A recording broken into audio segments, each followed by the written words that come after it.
Olá pessoal, professora Adriana de volta. Hoje nós vamos trabalhar os processos de formação de palavras e eu gostaria de lembrar para vocês então um pouquinho aí do que são afixos, né? Nós temos uma palavra, exemplo, feliz, é a minha palavra original, então é o meu radical, e eu acrescento afixos a essa palavra, transformando essa palavra e dando um outro sentido. Exemplo, se eu colocar um afixo in na frente, eu vou formar a palavra infeliz, que já tem um significado completamente contrário a feliz, certo? Então, gente, esses afixos são anexos que eu coloco no meu radical, ou seja, na palavra de origem, tá?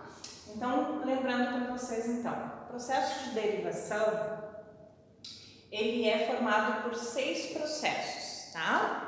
Então, como eu disse para vocês ali, o processo de formação de palavras, nós temos uma palavra e eu vou transformá-la e vou processá-la em outra palavra com outro significado.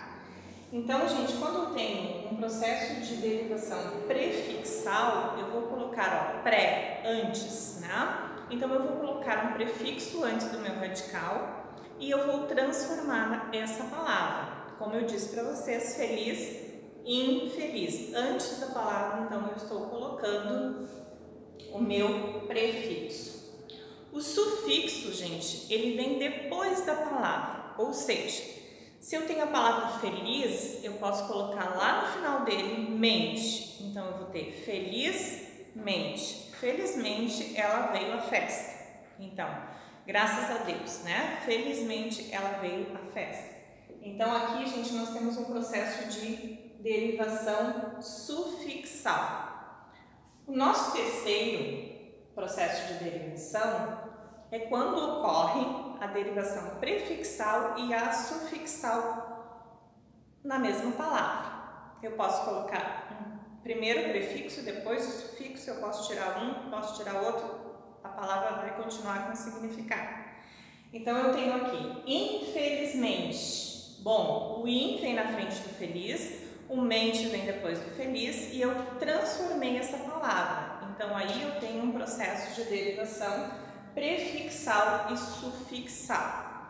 Qual a diferença, então, entre a derivação prefixal e sufixal para a parasintética? A parasintética, gente, também vai ter um prefixo e um sufixo. A diferença é que eles são colocados na palavra simultaneamente, ou seja, eu não posso tirar nenhum e nem outro, que a palavra não vai ter significado. Exemplo, adormecida, tá? Vem de dormir, então eu tenho ida no final, que é o sufixo, e eu tenho o a na frente de adormecida. Se eu tirar, gente, o sida e vou ficar com a dorme, não dá certo. Se eu ficar adormecida, também não dá certo, porque não tem significado essa palavra. Isso ocorre quando eu tenho uma palavra e eu coloco prefixo e sufixo ao mesmo tempo na palavra. Eu não posso retirá-lo, senão a palavra fica sem significado. Depois nós temos a derivação regressiva. O que acontece na derivação regressiva, gente? É quando eu tenho, normalmente acontece com verbos, né? O verbo comer. Se eu colocar ele come, eu já regredi, né? Porque não é comer, é comer. Eu tirei aí um R, então, ó, regrediu. Eu posso ter também algumas palavras substantivas que também se encaixam nesse processo de derivação regressiva, tá? Como a gente costuma dizer moto, né? Ela é regressiva por quê? Porque a palavra original é motocicleta, mas a gente só usa moto. E depois nós temos a derivação imprópria. Essa aqui, gente, é a mais diferente que nós temos aí nesse contexto de derivação pelo processo de derivação. Por quê? Porque nessa derivação imprópria, nós temos uma palavra que é de uma classe gramatical e ela se torna outra classe gramatical. Exemplo, quando eu digo para vocês assim, cantar. Cantar é um verbo. Agora, se eu digo para vocês assim, o canto, né? Ou o cantar dos pássaros, eu estou substantivando essa palavra. Lembra que nós falamos lá como que eu substantivo uma palavra? Eu coloco um artigo na frente e normalmente eu vou substantivar essa palavrinha aí que vem depois. Então, o cantar dos pássaros é música aos meus ouvidos, tá? Então, esse o cantar não é mais verbo, é um substantivo. Então, quando há essa mudança de classe gramatical, isso ocorre quando é uma derivação imprópria.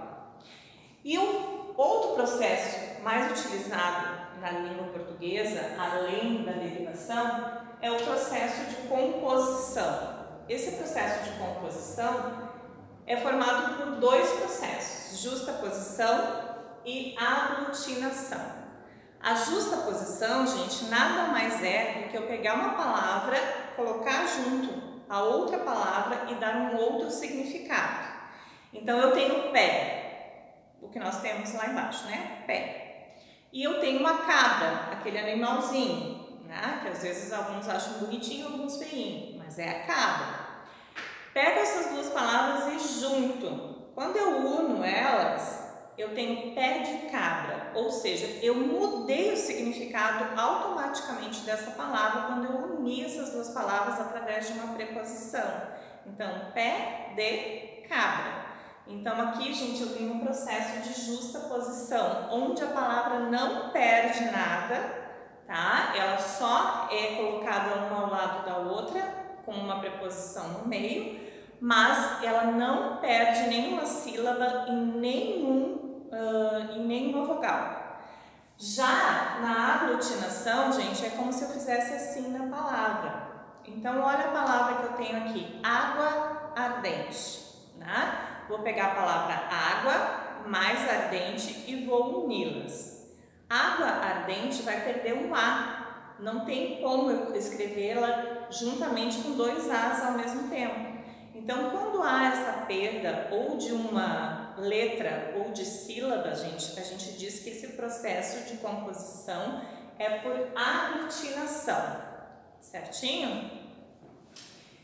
Outros processos de formação de palavras que também são utilizados na língua brasileira, mas que são utilizados no nosso cotidiano. Então, a abreviação. Todo mundo conhece a abreviação, né, gente? Quando a gente não fala a palavra inteira, como bicicleta, bici, né? Então, são palavras que a gente encurta e a gente não dá o nome completo, porque ela é muito grande e porque a gente resolveu, então, falá-la de uma maneira mais fácil, certo? A sigla, gente. Sigla tem que ser com letra maiúscula todas as letras, tá? Por quê? Porque ela tem um significado. Exemplo, ONU, Organização das Nações Unidas. Então, tem que ser letra maiúscula, porque é um nome próprio, tá?